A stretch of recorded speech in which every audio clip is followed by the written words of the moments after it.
very interested in. I have numerous books by Freemasons on extraterrestrials and ancient civilizations. These are things that they are very interested in.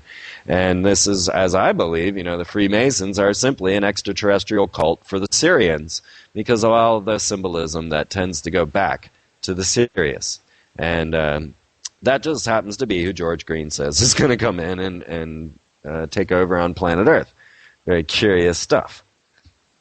So as far as I'm guessing, okay, now the 4th of July prediction was based on the concept of that most of what I see going on in the world is wrapped up in the symbolism and allegiance of the Freemasons or the Templars.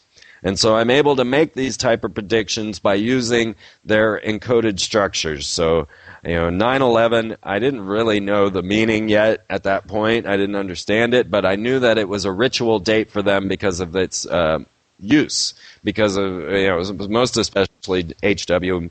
mentioning the New World Order on 9/11/1990. And then the 10/13, of course, was due to the Templars' date that's the infamous Friday the 13th, October 13th, 1307, when Pope Clement and Prince Philip came together to disband the Templars. And of course now the current Pope is saying, well, the Templars are okay. We actually found the documents that exonerate them. They were hidden, misfiled, and all of a sudden we found them. But at the same time, research has shown that the Pope, as head of the Inquisition, as Cardinal Ratzinger before he became Pope, was already investigating the Illuminati and the Templars before he became Pope, and now they're coming out to say, well, the Templars are all okay. So I was able to predict 10/13 from that very note. 10/13 happens to be the day that Nero took Rome, that the Fatima miracles happened, and so I was using that date, and of course 10/13 turned out to be bigger than 9/11, except for it didn't have quite the movie production, so it went by unnoticed. But 10/13 was the day that the bankers all signed over all of their assets to these multinational corporate banksters. So 10/13 was bigger than 9/11, but it didn't get much of a hoopla. Now 9/11. Had I known that at that time that the cornerstone, the Masonically laid cornerstone on the Pentagon, was dated to 9/11 in its building year, and that the Twin Towers, which I cannot find this data anymore, it's killing me, but the Twin Tower cornerstone I had found also was dated to 9/11 in its respective building year. And if I had known this number, I would have predicted both of the targets as well, because I was focused on the number and not the politics. Now this is where I kind of lack, and this is why I give all this data that I have so that you could use it to then apply it to the political structure. So we'll get to that on the other side, and just how you could use my predictions and then apply your knowledge to it so that we can get the whole picture.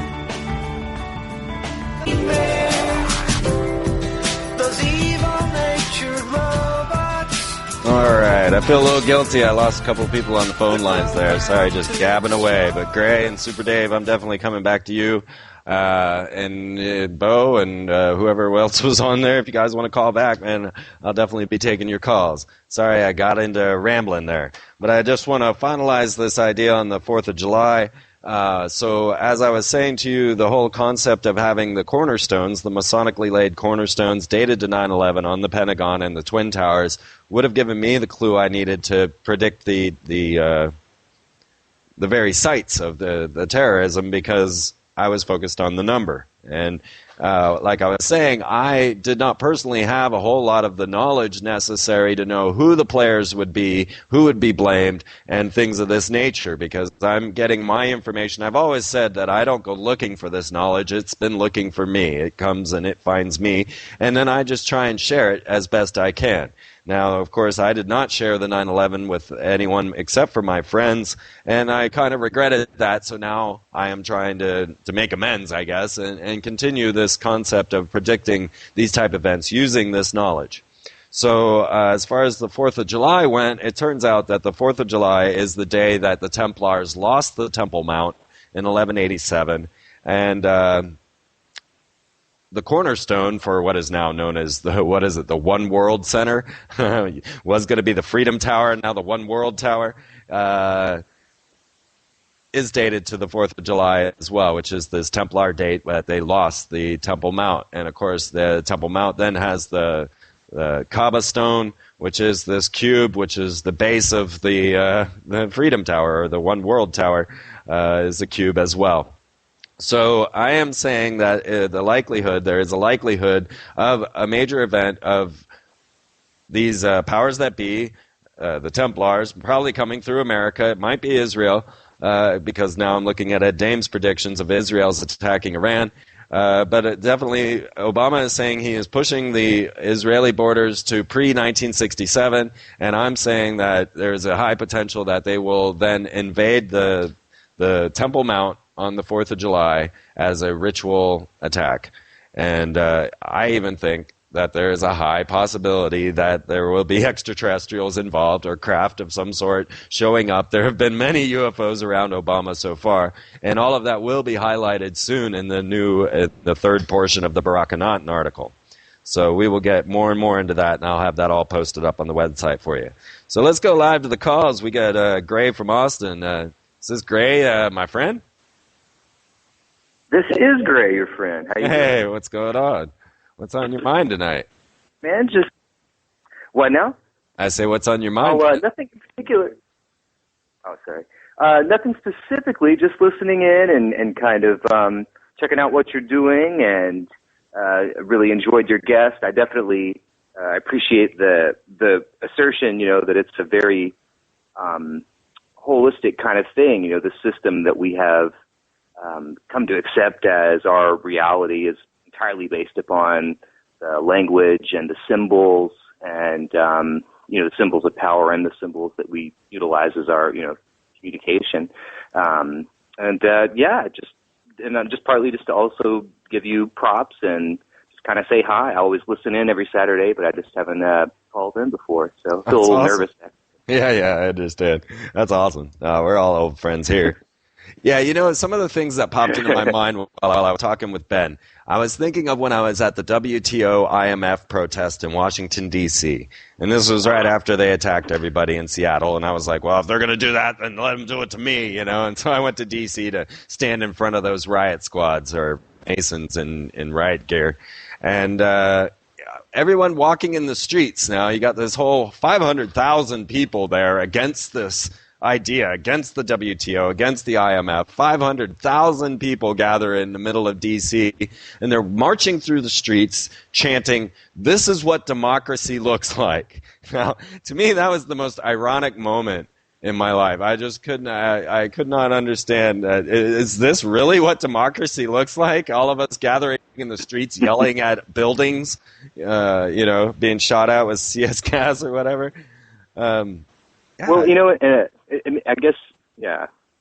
But that is democracy, right? Or thinking about, like, that word demos, meaning the crowd or the, exactly.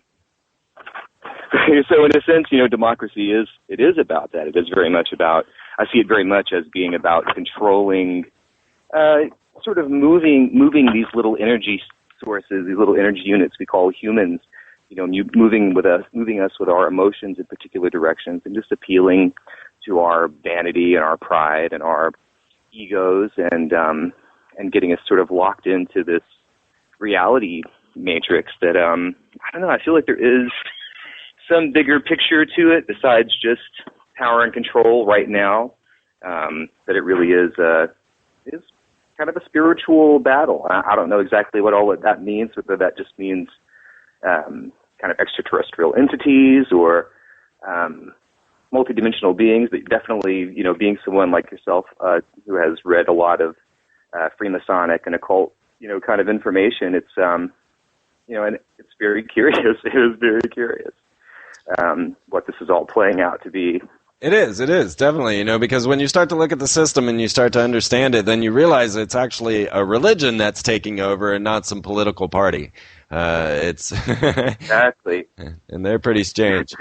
That's so important to see, and that I think when people, I know for me, when I started to get the picture of the corporate symbols and I guess what in a sense I would call the usurpation of the symbols of power and of the symbols of kind of man's relation to the unknown, man's relation to the unmanifest or the creator, or however you want to refer to it, to take those symbols that could be kind of sacred in a way and to put them off into all these corporations. And I think that is just ushering in this religion, which will be some sort of a weird hybrid state monetary